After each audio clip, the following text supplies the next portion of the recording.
it's actually a huge validator for the first phosphate model. That we always thought, we're here to cooperate with everybody in the world, but we always thought that local supply chains would be where everything is going. And so we've been working hard to build out the LFP local supply chain in North America, starting all the way from the critical mineral, from the phosphate, all the way to the purification of that phosphate into purified phosphoric acid. All right, welcome back inside our proactive newsroom. And joining me now is John Passalacqua. He is the CEO of First Phosphate. And John, it's good to see you again. How are you? Yeah, great, Steve. Thanks for having me. Yeah, so thought it'd be a good opportunity to get you back on to talk a little bit about last time we talked about it. It talked about really what LFP and China and how the bans that are happening and all this geopolitical stuff that's going on is really affecting what you're doing at your company. And again, we've seen another update in that. So why don't you update us on the Department of Defense has really put out at least added another two companies to its list of sort of don't work with them type people in North America. So maybe it's good if we just step back and see how all of this happened. So, there's been an escalating trade war between China and the U.S. particularly. So in December, the Biden administration came out and restricted some U.S. exports of semiconductors and certain chips to China. And then it's interesting the way China retaliated in January. They came back and they said, we're going to stop exporting LFP technology, battery technology, lithium processing technology. That's what they see as, their real competitive edge. And that's when the whole world said, wow, LFP, what is that stuff?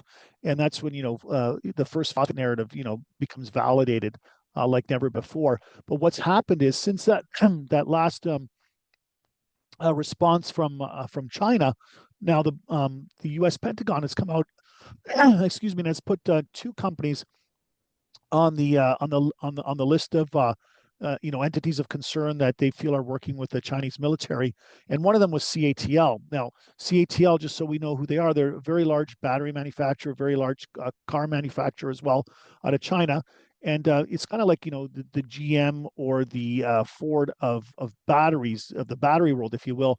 If you put that entity onto the list of concern, all the suppliers that funnel up to them and all the Chinese suppliers that funnel into that supply chain basically are cut out too. So it has really big repercussions to China. And so I think that's what's going on here. We're just seeing a tit for tat escalation in all of this. And LFP now at the same level as this whole semiconductor argument and the companies attached to it as well. Yeah, so CATL, as you mentioned, the world's largest battery manufacturer. So getting on a list like this, you mentioned obviously the companies that want to work with them could have some problems with it. Tell me about, they've said there's been a mistake. They don't deserve to be on the list. Of course, they're obviously gonna say that. So what does it mean though to have a company like that, especially if you're a smaller company who can't really defend itself against some of the size of CATL?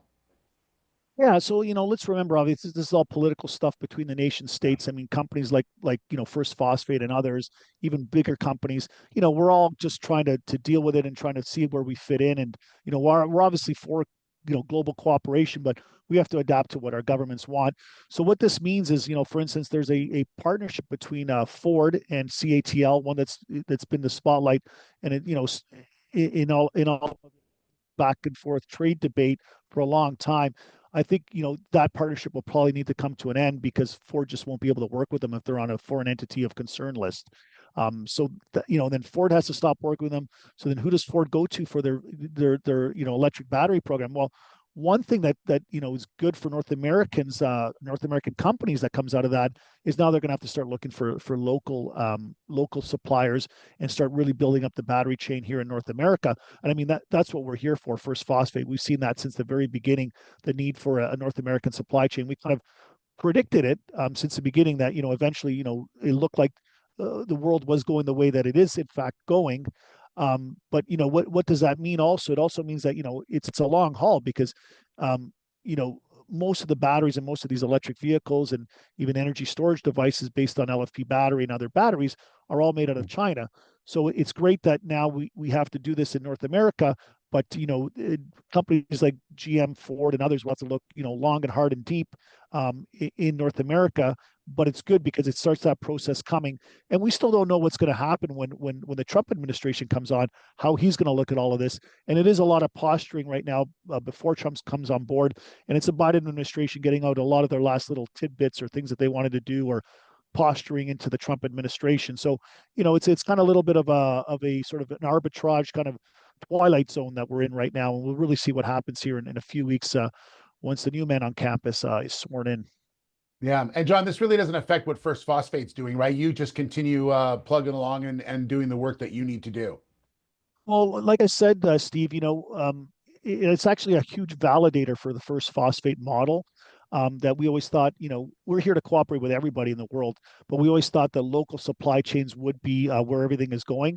And so we've been working hard to build out the LFP local supply chain in North America, starting all the way from the critical mineral, from the phosphate, all the way to the purification of that phosphate into purified phosphoric acid, and into the production of iron phosphate precursor, and eventually lithium iron phosphate cathode active material, which is sort of the powder that goes into the cathode of the battery. So we brought together a supply chain and technology to do all of that. So this is a tremendous validator for our business model. And we've always been sort of, I guess, had enough breadth in the company to be able to plan out for all of these scenarios. So we're well positioned for all of this. Whereas a lot of companies, especially even the bigger ones, like you might look at the GMs, the Fords, the Teslas, they haven't been positioned for this. A lot of them just thought that, hey, we'll continue to be able to work with the Chinese companies. What happens? I believe that Tesla's also been involved with CATL. So now what do they have to do? So the companies like First Phosphate are now the ones that these giants need to look for, even though we might not be as far along as some of the bigger Chinese companies. But now all of a sudden, it's going to be the focus of, hey, what's on the ground here in North America, and how do we make it work with who's out there? And First Phosphate has been quietly, diligently, very humbly building out the supply chain with the things that we can do for the past 3 years. And wow, now the spotlight comes onto, somebody like First Phosphate, who I believe is, one of the most advanced companies in North America in terms of this phosphate and LFP supply chain, especially phosphate from igneous hard rock, which produces a lot of purified phosphoric acid for batteries. And my gosh, are we ever going to need a lot of that now that we can't source from China, it seems. Yeah.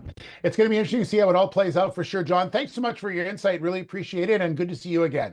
Yeah, thanks, Steve. Really excited. Exciting times here. And just a word out there. We really hope that all this political wrangling does resolve itself. But in the meantime, obviously, we're here to do business, whatever scenarios play out. Yeah, there you go. John Passalacqua, the CEO of First Phosphate.